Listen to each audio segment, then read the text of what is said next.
할렐루야. 네. 말씀 듣기 전에 우리 옆에 계신 분들, 앞뒤에 계신 분들 한번 인사 나누겠습니다. 사랑합니다. 더 행복하십시오. 모든 일은 잘 될 것입니다. 예, 사랑합니다. 더 행복하십시오. 모든 일은 잘 될 것입니다.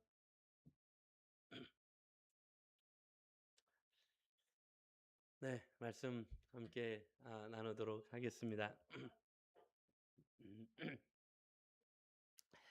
어, 고린도서를 지난 3년간 85번에 걸쳐서 고린도서 강해의 메시지를 마무리하고 또 고린도 강해를 하면서 좀 더 좀 강하게 좀 다루어야 될 부분들을 다루지 못했던 것들을 오늘까지 이제 3시간에 걸쳐서 그 고린도서를 관통하고 있는 핵심적인 줄기의 메시지들을 함께 이야기를 나누고 있습니다.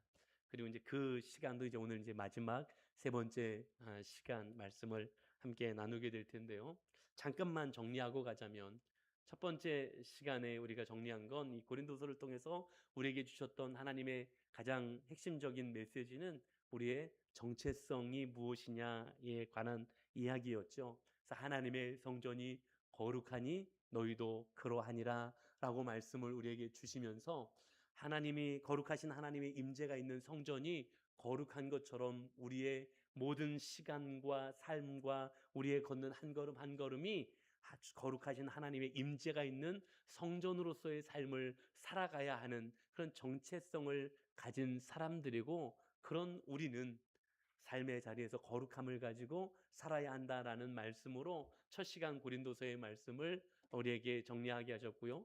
두 번째 시간에는 그 정체성, 바로 우리 하나님의 성전으로서의 정체성을 가지고 살아가야 되는데 그 방법을 우리에게 이야기하실 때에 너희 모든 일을 사랑으로 행하라 라고 말씀하시면서 성전된 우리가 교회됨으로써 살아가기 위한 방법은 한 가지밖에 없는데, 다른 것들은 다 사라지고 없어질 것이고 다른 그 많은 것들이 있어도 이게 없으면 안 되는데 그게 바로 사랑이다. 그래서 우리를 성전됨으로 교회 공동체로 세워가는 유일한 능력이 되는 한 가지가 있다면 오직 사랑이라는 방법이다라는 것으로 지난 시간 우리에게 두 번째 말씀을 전해 주셨습니다.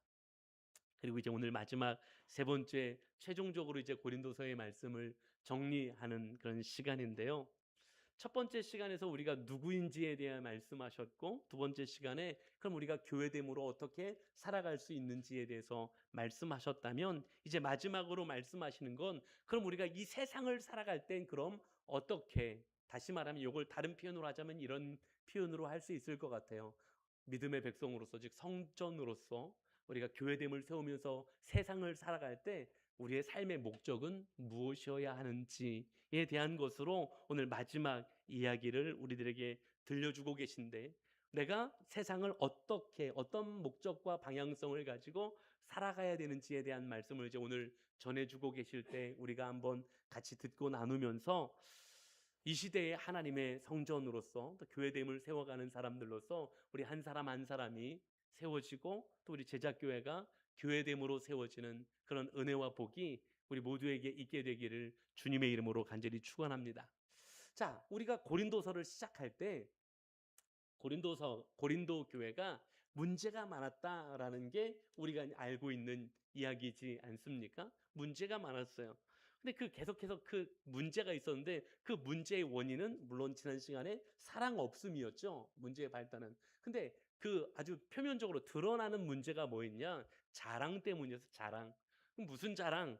고린도 사람들은 누가 더 많이 알고 있느냐를 자랑하고 있었고, 누가 더 지혜로운가를 자랑하는 데 급급했어요. 누구 은사가 더 크냐, 누가 더 큰 사람이냐, 혹은 누가 더 영향력 있는 사람이냐, 누가 더 뛰어난 지도자냐, 누가 더 강하냐, 이와 같이 자랑하는 것의 문제, 자랑하는 문제로 그 고린도 교회의 모든 문제들이 일어나고 있었다.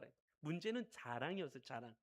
근데 사도 바울은 이 고린도서를 다 마무리하면서 전서 그리고 후서까지, 이제 고린도 후서가 제일 마무리돼 가는 시점인데, 그 사도 바울도 나도 그럼 너희들 방법처럼 나도 한번 자랑해 볼게 그러면서 자기 자랑을 사도 바울도 하고 있어요. 그런데 무슨 자랑을 하고 있죠? 자신의 약함을 자랑하고 있는 것을 보게 됩니다. 전혀 고린도 사람들과 또 혹은 세상 사람들과는 전혀 다른 자랑을 지금 하고 있어요. 나의 약함을 자랑하고 있어요. 내가 뛰어나다. 야, 내가 잘못된 게 아니었어. 내가 문제가 아니었잖아. 내가 더 뛰어난 사역자잖아. 라고 충분히 자신을 증명해 낼 수 있었던 사람이 어쩌면 사도 바울이었을 거예요.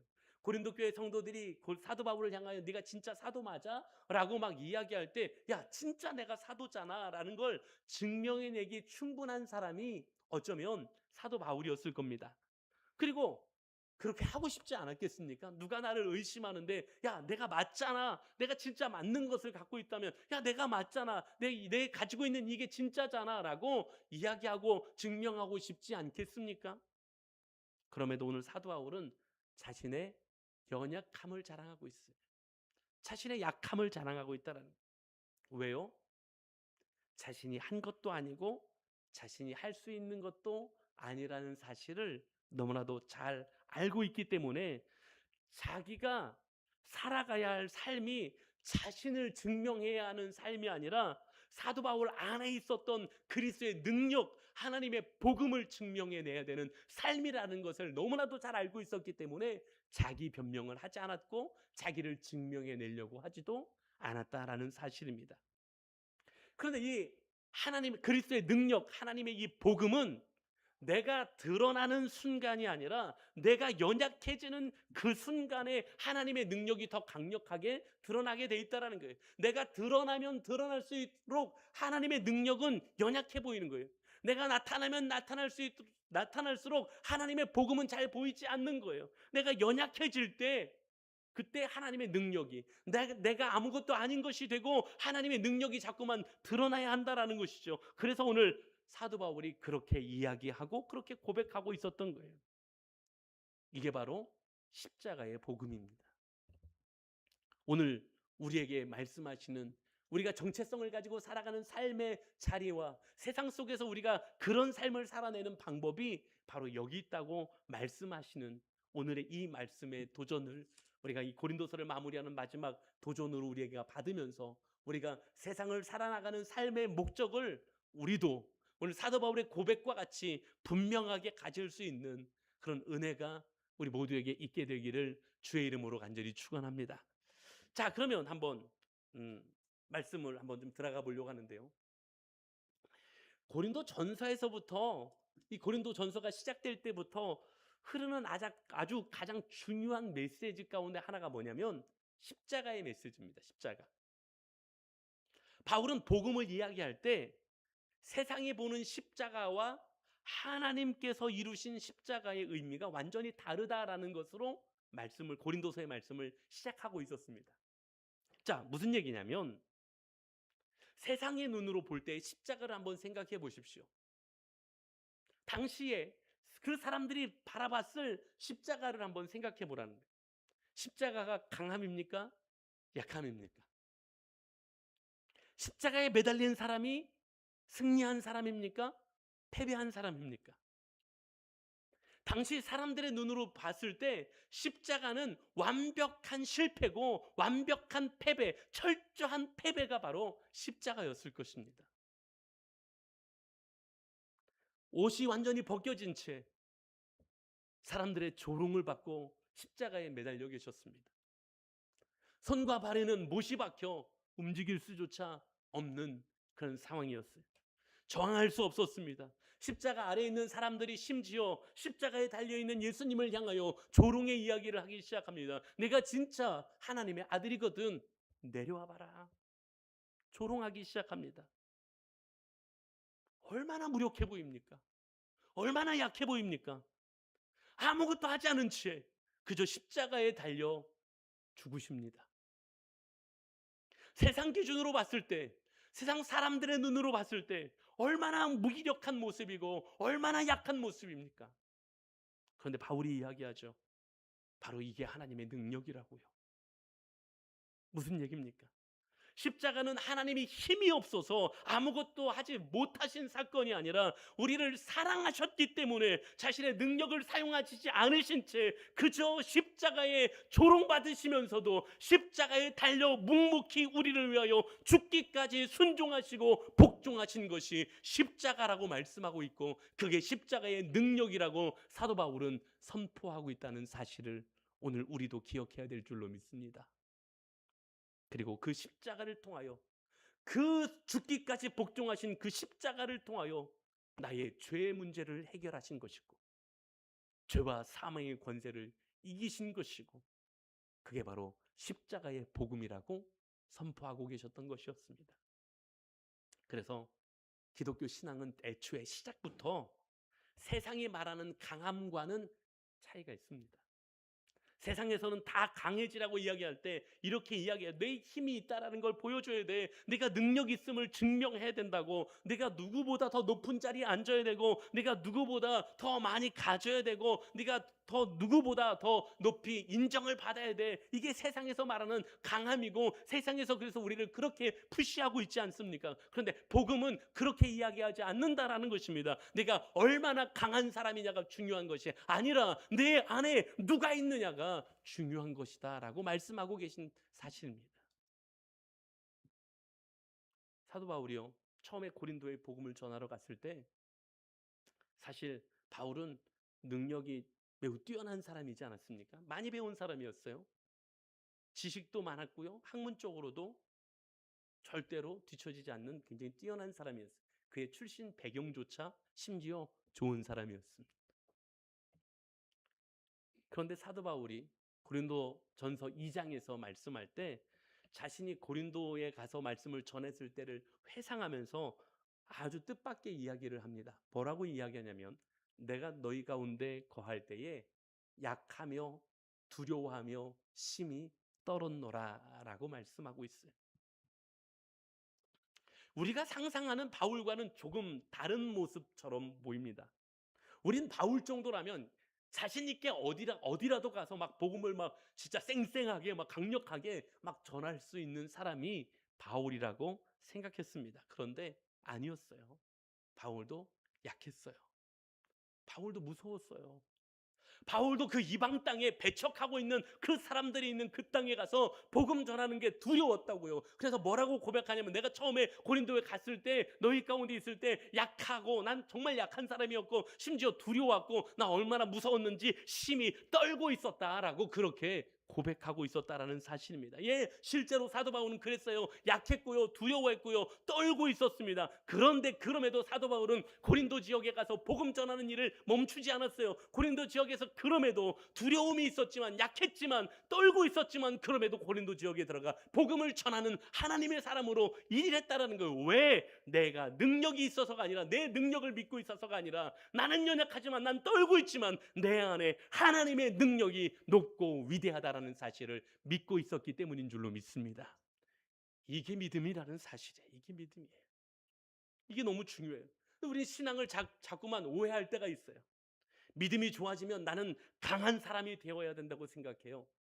기도 많이 하면 흔들리지 않는다고 생각하고요. 흔들리면 안 된다고 생각하는 거죠. 교회 오래 다녔으니까 두려움이 없어야만 한다고 생각하고요. 직분을 받았으니까 항상 모범적인 모습만 보여줘야 된다고 생각합니다. 목사니까 힘들어하면 안 될 것 같고요. 장로니까 흔들리면 안 될 것 같고요. 권사니까 눈물 흘리면 안 될 것 같고요. 부모니까 자녀들에게 약한 모습 보이면 안 될 것만 같고요. 그래서 어떡하냐고요? 자꾸 강한 척합니다. 괜찮지 않은데 자꾸 괜찮다고 해요. 힘든데 힘들지 않다고 합니다. 그런데 이건 믿음 아닙니다. 믿음은 내가 약하지 않은 사람 되는 게 아닙니다.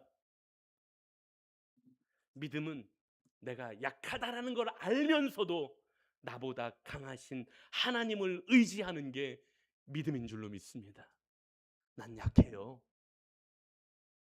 사도 바울이 두려워 떨고 있었던 것처럼 우리도 두려워 떠는 존재들이에요. 우리가 얼마나 약합니까? 조금만 힘들면 나가 떨어지고 아프고 지치고 상하고 깨어지고, 이게 우리 모습 아닙니까? 그걸 인정하는 거예요. 난 약해요. 맞습니다. 난 약해요. 우리가 믿음 없어서 약한 게 아니에요. 우린 약합니다. 우리의 믿음은, 진짜 믿음은 뭐냐? 나는 약하지만 그러나 나보다 하나님이 강하시기 때문에, 내 안에 하나님이 강하시기 때문에 그 하나님을 의지하는 게 우리의 믿음이라는 사실을 기억하실 수 있기를 주의 이름으로 간절히 축원합니다. 다윗이 골리앗보다 강했습니까? 아니요. 다윗은 골리앗보다 약했습니다. 다윗은 어린 소년이었습니다. 심지어 갑옷 하나 제대로 입을 수 없는 사람이었습니다. 그러나 다윗에겐 믿음이 있었어요. 무슨 믿음이 있었던 겁니까? 다윗이 내가 골리앗보다 강하다라는 그런 믿음이었습니까? 아니요. 그런 믿음 아니었습니다. 다윗의 믿음은 나는 약하지만 골리앗보다 크고 높고 위대하신 하나님이 나와 함께 하신다라는 믿음이 있었다라는 사실입니다. 이게 믿음인 줄로 믿습니다. 이게 믿음인 거예요. 우리의 삶에도 이런 일들이 많이 벌어져요. 우리의 능력을 벗어나는, 내 능력으로 도무지 해결할 수 없는, 마치 골리앗처럼 느껴지는 문제들이 찾아오지요. 건강의 문제들이 찾아오기도 하고요. 때로는 어떤 경제적인 문제들이 찾아오기도 하고요. 때로는 자녀의 문제가 찾아오기도 하고, 때로는 관계성 안에서의 문제들이 찾아오기도 합니다. 교회에 어려움이 찾아오기도 하고요. 그때 신앙이 무엇입니까? 우리는 옛날부터 이런 주입식 교육을 받았어요. You can do it. Okay, I can do it. 맨날 이런 교육 받았어요. 그래서 그래, 나는 강해. 난 할 수 있어. 나는 강해. 난 할 수 있어만이 믿음 아닙니다. 때로는 우린 무릎 꿇어야 됩니다. 주님, 전 못합니다. 난 할 수 없어요, 주님. 난 연약합니다, 주님. 주님, 난 두렵습니다. 고백할 줄 알아야 돼요. 근데 여기서 끝나면 그게 문제인 거예요. 나는 연약하고 나는 두렵고 때로는 나는 할 수 없습니다. 그러나 주님이 하실 수 있습니다. 할렐루야. 주님이 하실 수 있습니다. 이게 믿음인 거예요. 나는 연약해요. 나는 두렵기도 하고요. 나는 떨리기도 하고요. 힘겨운 상황을 만날 때마다 그 모든 문제들이 마치 골리앗처럼 느껴집니다. 그런데 주님, 나는 연약해서 할 수 없지만 내 안에 주님이 하실 수 있습니다. 내가 할 수 있다는 것이 믿음이 아니라 내 안에 계신 하나님께서 하실 수 있다는 믿음이 참된 믿음이라는 사실을 오늘 저와 여러분이 함께 고백하실 수 있기를 간절히 소망합니다. 그렇기 때문에 사랑하는 성도 여러분, 나를 증명하기 위해 많은 힘을 쓰지 않으시기를 소망합니다. 난 약해요. 연약해요. 내가 옳은 사람이라는 걸 증명하느라 내 인생의 시간을 낭비하지 않으시기를 소망합니다. 내가 능력 있는 사람이라는 걸 마침내 사람들이 알아줘야 되기 때문에 그걸 위하여 시간을 사용하지 않으시길 바랍니다.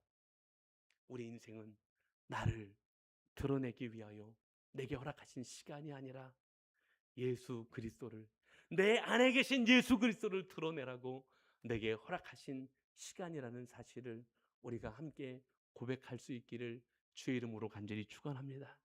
이게 복음을 드러내는 삶이에요.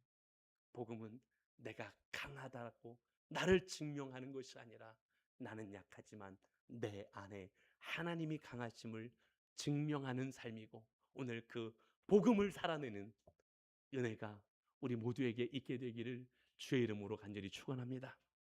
자, 근데 사도 바울은 여기서 더 나가, 이제 한 걸음 더 나가요. 더 나아가서 우리의 약함은 하나님의 능력이 머무시는 자리라고 말씀하고 있는 거예요. 심지어 우리가 연약한데 그 연약함의 자리가 하나님의 능력이 함께 하시는 자리라고 말씀하고 있는 거죠. 오늘 본문의 이야기에 보면 사도 바울의 아주 유명한 이야기가 나옵니다. 어떤 이야기냐면 육체의 가시를 가지고 있다는 이야기가 나오죠. 근데 그 육체의 가시가 정확하게 어떤 가시인지 물론 우리가 미루어 짐작합니다만, 그때 이 본문을 설교할 때도 말씀드렸습니다만, 우리가 미루어 짐작하긴 하지만 그 육체의 가시가 어떤 가시인지 명확하게는 알 수 없습니다. 그렇지만 우리가 분명히 알 수 있는 건 뭐냐면 사도 바울에게도 이런 게 있었던 거예요. 하나님, 이것만큼 좀 없었으면 좋겠습니다. 이 문제만큼 좀 사라졌으면 좋겠습니다라고 생각하는 그 문제가 사도 바울에게도 있었다라는 거예요. 근데 오늘 이거 우리에게 너무 익숙한 거 아닙니까? 우리에게도 이게 있잖아요. 하나님, 이것만큼, 이 문제만큼 좀 해결됐으면 좋겠습니다. 하나님 이 질병만큼 좀 치유됐으면 좋겠습니다. 하나님. 하나님 제발 이 관계만큼만은 좀 회복됐으면 좋겠습니다. 하나님. 우리에게도 이런 게 있지 않습니까? 바울이 그랬다고요.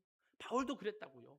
바울이 이런 문제가 있었어요. 그래서 바울이 어떻게 했어요? 하나님께 3번이나 기도했다고 했어요. 이 3번이 딱 3번 기도했다는 얘기라고 했어요? 아니잖아요. 정말 간절히 하나님 앞에 구했다는 의미라고 그때도 말씀드렸죠. 하나님 앞에 정말 간절히 이 문제가 해결되기를, 이 질병이 육체의 가시가 해결되기를 하나님 앞에 정말로 간절히 구했다라는 거. 하나님 제발 이것 좀 없애주십시오. 하나님이 응답을 하십니다. 바울이 원했던 응답을 하나님 그런데 하시지 않았어요. 하나님의 응답은 바울이 원했던 건 아니었어요. 하나님께서 그 육체의 가시를 없애주시지 않으셨어요. 그러면서 뭐라고 말씀하셨습니까? 오늘 본문에도 말씀하고 있는 것처럼 내 은혜가 내게 족하도다.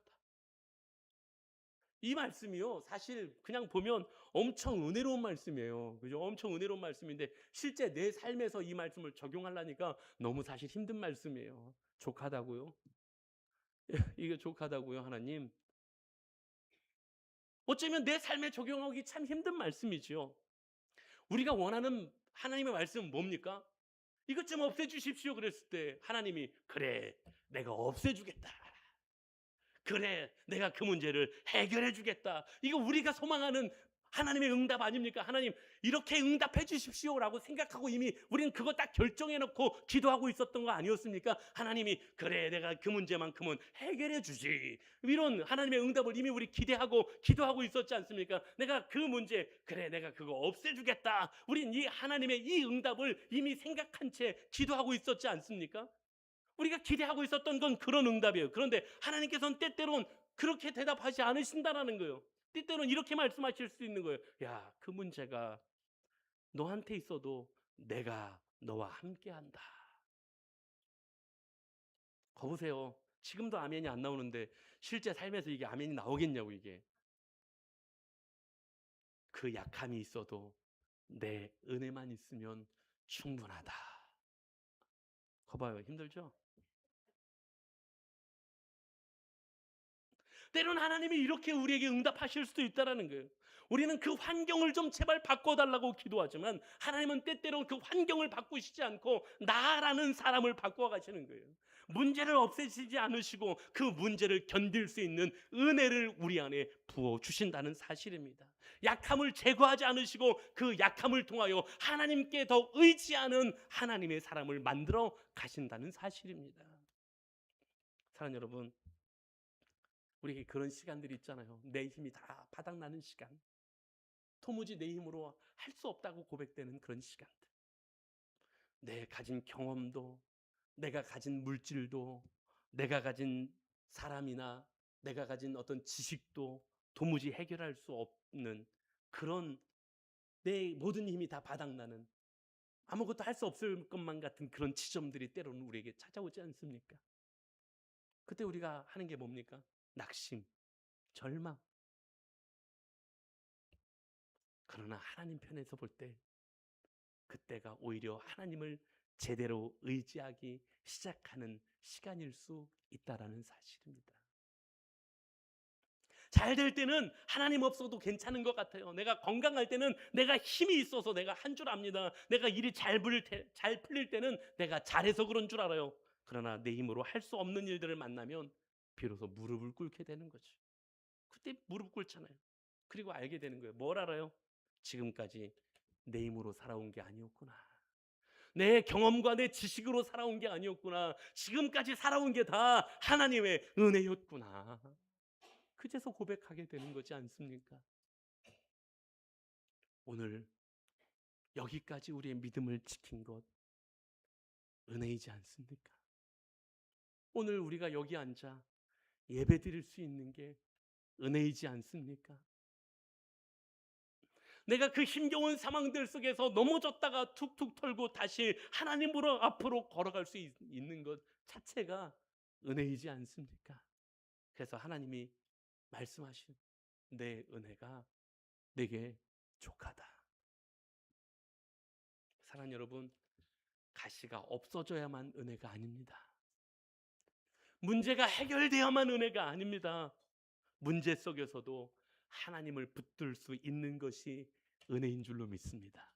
그래서 하나님이 그 문제 속에서 하나님을 더 붙들게 우리를 인도하셨고, 그 연약함 속에서 하나님을 더 붙들게 우리를 인도하셨다라는 것, 그리고 이게 사도 바울이 고백하는 거지 않습니까? 힘들면서도 예배를 포기하지 않았잖아요. 눈물을 흘리는 상황이 왔는데도 기도하기를 포기하지 않았잖아요.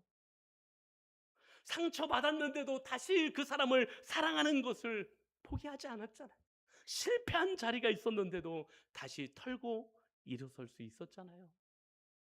하나님이 우리에게 허락하신 은혜인 줄로 믿습니다.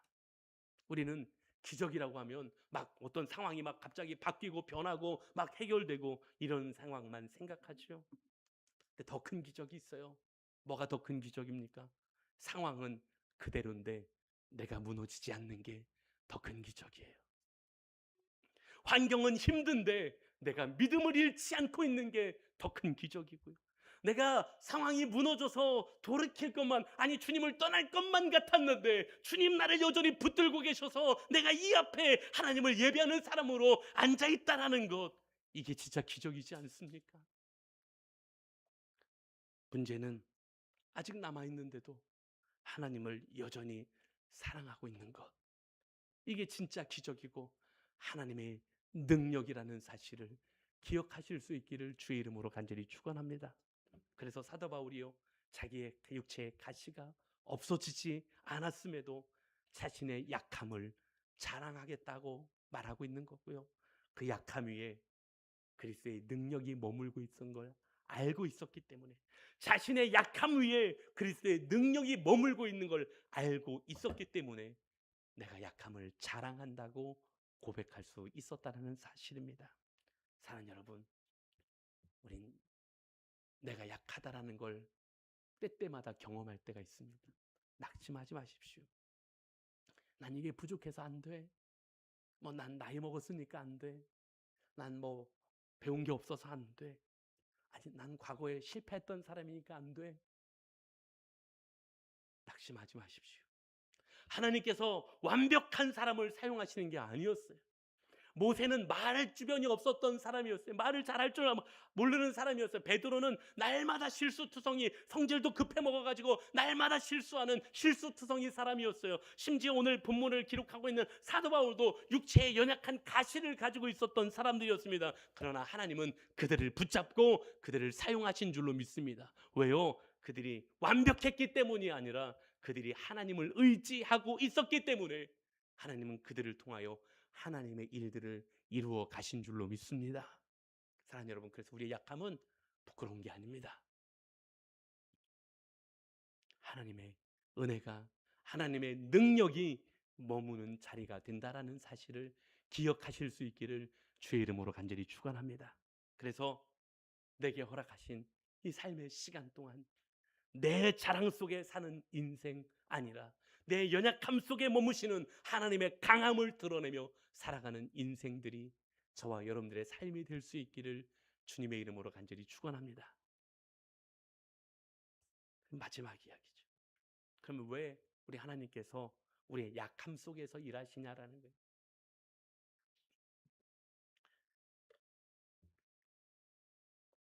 바울이요, 자신의 약함을 자랑하는 이유가 뭐라고 이야기하냐면 그리스도의 능력이 자기에게 머물게 하려는 것이라 라고 말씀하고 있어요. 여기서 지금 사도 바울이 하는 것에 중요한 포인트가 있는데요, 여기에서 중요한 건 바울이 아니에요. 그리스도인 거예요.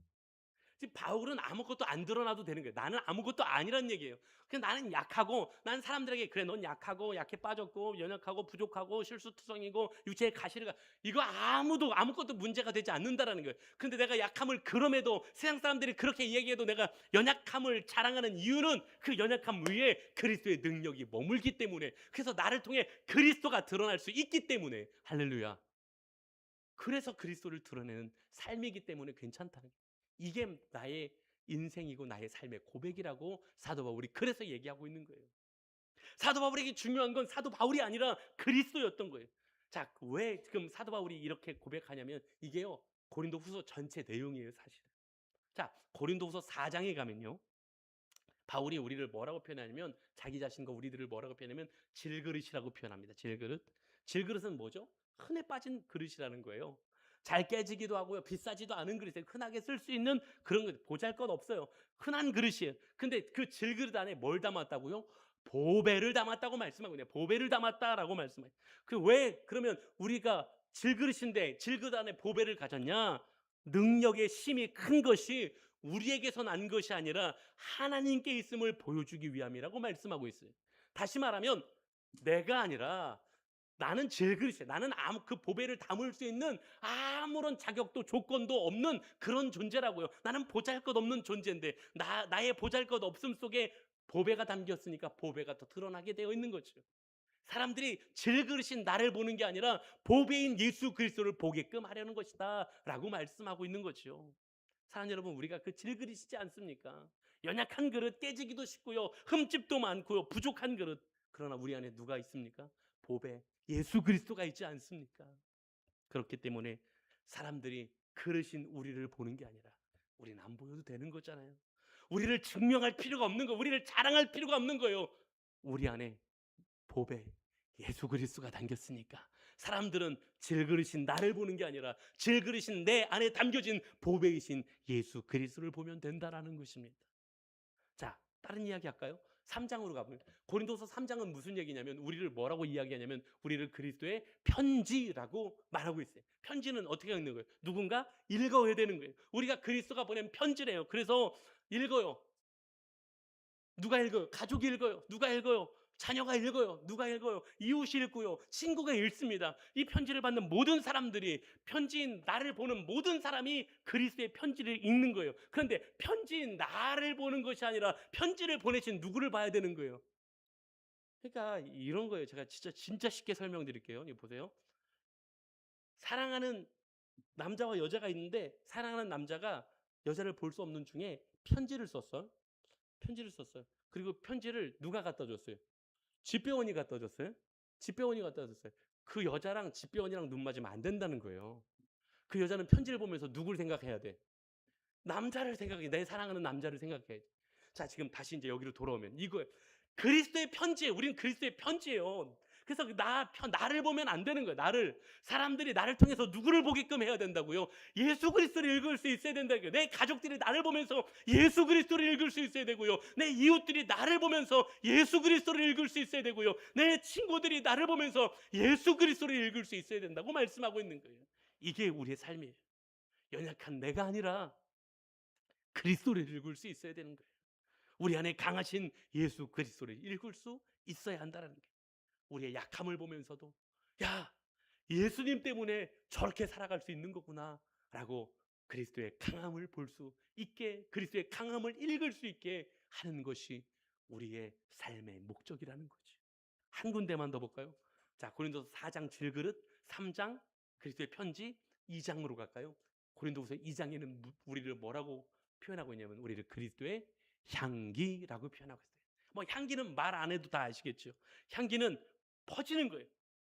그래서 우리 삶에도 내 냄새가 아니라 예수 그리스도의 향기가 나야 될 줄로 믿습니다. 그래서 내 말하는 데에서 예수 그리스도의 향기가 나타나야 돼요. 내 냄새가 아니라 예수 그리스도의 향기가, 내가 돈을 사용할 때도 돈을 사용하는 자리에서 내 냄새가 아니라 그리스도의 향기가 나타날 수 있어야 되고요. 고난을 대하는 모습 속에서도 내 냄새가 아니라 그리스도의 향기가 나타날 수 있어야 되고요. 내가 용서와 아버지 사람을 대하는 그 모든 가치성에서 내 냄새가 아니라 그리스도의 향기를 맡을 수 있어야 된다. 이것이 예수 그리스도의 향기를 드러나는 믿음의 백성들의 삶의 목표이고 삶의 목적이라는 사실을 기억하실 수 있기를 주님의 이름으로 간절히 축원합니다. 이게 우리에게 말씀하신 삶의 목적이라는 거예요. 그래서 가장 중요한 질문이 무슨 질문이냐면 사람들이 나를 어떻게 생각할까가 본질이 아니라 나를 통해서 사람들이 예수님을 어떻게 바라보고 있을까가 우리의 삶의 본질적인 질문임을 기억하실 수 있기를 간절히 소망합니다. 사랑하는 여러분, 저도 그랬어요. 저도 나한테 있어서 제일 중요한 질문이 뭐였냐면, 사람들이 나를 어떻게 생각할까? 사람들이 나를 어느 정도 위치에 갖다 놓고 있을까? 사람들이 나를 어떻게 판단할까? 저도 너무너무 중요한 질문이었어요. 그래서 난 사람들한테 인정받고 싶었고요, 사람들의 가치성 위에 높은 위치에 존재하고 싶은 그런 사람이었어요. 그런데 깨닫고 나니까, 하나님이 은혜를 주시고 나니까 제가 깨닫는 건, 나는 아무것도 아니야. 나는 사라져도 괜찮아요. 나는 이름이 높아지지 않아도 괜찮아요. 그런데 나를 통해서 예수 그리스도를 볼 수만 있다면, 내 안에 계신 예수 그리스도를 볼 수만 있다면, 그게 우리가 살아가야 되는 삶의 목적이라는 사실을 기억하실 수 있기를 주의 이름으로 간절히 축원합니다. 그래서 사람들이 나를 대단한 사람이라고 생각하지 않아도 돼요. 괜찮습니다. 내 이름이 좀 남지 않아도 돼요. 내 이름이 좀 낮아져도 괜찮습니다. 예수 이름만 남으면 될 줄로 믿습니다. 세례 요한도 그렇게 이야기했잖아요. 그는 흥하여야 하겠고 나는 쇠하여야 하리라. 이것이 신앙인들의 삶이요 고백임을 기억하시기를 소망합니다. 난 좀 작아져도 됩니다. 괜찮습니다. 주님이 커지시면 됩니다. 내는 인정받지 못해도 괜찮습니다. 주님이 영광 받으시면 됩니다. 사랑하는 여러분, 그래서 신앙은 나를 증명하는 게 아닙니다. 복음을 증명해내는 것입니다. 내가 옳은지, 얼마나 옳은지를 증명하는데 내 시간과 에너지를 다 쓰지 마십시오. 그 시간으로 사랑하십시오. 그 에너지로 사람을 세우십시오. 가정에서 예수님을 보여주시고, 우리 일터에서 예수님을 드러내시고, 교회에서 예수님의 사랑을 드러내실 수 있기를 소망합니다. 특별히 우리의 연약함 속에서 예수님이 얼마나 강하신 분이신지를 드러낼 수 있는, 그래서 누군가가 우리의 삶을 볼 때 저 사람이 강한 게 아니라 저 사람을 붙들고 계신 하나님이 강하신 분이구나를 깨닫게 할 수 있는 우리의 삶이 될 수 있기를 주의 이름으로 간절히 축원합니다. 바울도 수없이 많은 고난을 당했습니다. 매 맞고요, 옥에 갇히고요, 욕먹고요, 죽을 뻔하고요, 오해받고요, 몸에는 연약한 가시도 있었습니다. 그런데 쓰러지지 않았죠. 바울이 강해서요? 아니요. 바울이 고백하지 않습니까? 내가 약한 그때의 강함이라. 바울이 약해졌을 때, 바울이 자신의 힘을 다 내려놓았을 때, 자신이 높아지려고 하지 않고 자신이 낮아지려고 했을 때, 자기가 인정받는 것이 아니라 그리스도가 드러나야 된다는 걸 비로소 깨닫게 되었을 때, 하나님이 사도 바울을 붙잡았기 때문입니다. 우리가 살아가는 삶의 자리에서 우리도 수없이 힘겨움들을 만나겠죠. 내 힘에 부치는 상황도 만나겠지요. 내가 정말 연약하구나 라고 깨닫는 순간도 만나겠지요. 그러나 그 순간이 오히려 하나님께서 일하시는 시간이구나 라는 걸 다시 고백하면서, 내가 강해서 강한 것이 아니라 나를 붙들고 계신 하나님이 강하신 분이라는 것 다시 고백하는 신앙으로, 우리의 삶의 자리에서 내 이름이 높아지고 내가 드러나고 내가 명성을 얻는 것을 위하여 다름질하는 인생 아니라, 나를 강하게 하시는 그리스도를 드러내는, 하나님의 복음을 드러내는 삶으로 나아가실 수 있는 사랑으로 제작교회 모든 가족들이 다 되실 수 있기를 주님의 이름으로 간절히 축원합니다. 진짜 말씀을 마무리하겠습니다. 3번의 시간 동안 우리 황 목사님이 왜 이렇게 흥분을 하시지? 원래도 흥분 잘하는 목사님이 흥분을 하시면서, 제가 고린도서가 다 마무리되기 전에 우리 성도님들이 이 고린도서를 관통하는 이 메시지를 옷 입게 하고 싶었어요. 저는 제가 있는 힘을 다 짜냈어요. 설교하고 막 다 탈진될 정도로 전 있는 힘을 다 했어요. 제가 할 수 있는 한, 제가 뭐 잘했다는 게 아니라 제가 할 수 있는 한. 하나님은 우리에게 지난 고린도서 강의 3년 85번의 시간 동안 교회로 세워지는 것이, 건강한 교회로 세워지는 것이 어떤 것인지 알려주셨고, 배우게 하셨고, 듣게 하셨고, 깨닫게 하셨고, 때로는 고민하기도 하셨습니다. 그리고 오늘까지 3주간에 걸쳐서 다시 이 고린도서를 관통하게 하는 이 핵심적인 메시지를 통해서 우리가 이제 어떻게 고린도서를 배운 사람들답게 살아가는 건 어떤 것일지를 다시 한번 정리하는 그런 시간을 가졌습니다. 간단하게 정리하면 이렇게 말씀하셨어요. 첫 번째, 우리의 정체성이죠. 우리는 성전이라는 거. 그래서 우리의 삶은 거룩한 하나님의 임재를 가지고 있는 성전으로서 삶의 자리에서도 거룩하게 살아야 한다는. 두 번째는 우리가 그 성전됨으로써 우리가 교회됨을 세워가는 사명을 맡은 사람들인데, 교회됨은 뭘로만 가능하다? 사랑으로만 가능하다. 그리고 우리에게 마지막으로 말씀하신 건 우리는 그리스도를 드러내는 사람들이라는 거. 그래서 나의 강함을 자랑하는 것이 아니라 나의 약함 가운데 그리스도의 능력을 드러낼 수 있는, 나를 증명해내기 위해 살아가는 사람들이 아니라 나의 약함 속에서도 강함이 되시는 그리스도의 능력을, 하나님의 복음을 드러내는 삶을 살아가야 되는 그런 사람들이다라고 말씀하고 계신 것이 이 고린도서에서 우리에게 하시는 말씀들이었습니다. 사랑하는 성도 여러분, 이 고린도서의 말씀을 사랑하는 제자교회 성도님들과 나눌 수 있어서 저는 너무너무 행복했고 또 감사했습니다. 또 고린도서라는 본문을 가지고 제가 설교할 수 있는 날도 있겠지요. 제가 이렇게 공식적으로 좀 강의 설교를 다시 할 기회는 없겠지만, 그러나 이 85번의 말씀이, 그리고 이어진 3번의 말씀이 단순히 설교로 끝나지 않고 우리의 삶으로 계속해서 기록되어지는 은혜가 있기를 주의 이름으로 간절히 축원합니다. 우리가 말씀으로 나누는 고린도 전서와 후서는 끝났을지 모르지만 이제 하나님께서 우리의 삶의 자리에서 써가시는 그리스도의 편지는 아직 끝나지 않은 줄로 믿습니다. 그래서 우리에게 허락하신 자리에서 그 편지가 삶으로 계속해서 이어져가는, 주님의 말씀을 따라 우리에게 허락하신 가정에서, 일터에서 뿐만 아니라 교회에서 모든 사람들과의 관계성 안에서 여전히 주님께서 말씀으로 써가시는 편지가 되어 삶에서 그 기록들을 계속 써갈 수 있는 교회된 저와 여러분들, 우리 제자교회가 될 수 있기를 주님의 이름으로 간절히 축원합니다. 모든 시간 안에 우리와 함께 하신, 우리의 약함 가운데도 강함이 되시는 우리 하나님께 영광의 박수를 드리겠습니다. 다 같이 일어나서 우리 주님의 은혜를 한번 찬양했으면 좋겠습니다. 은혜 아니면 우리가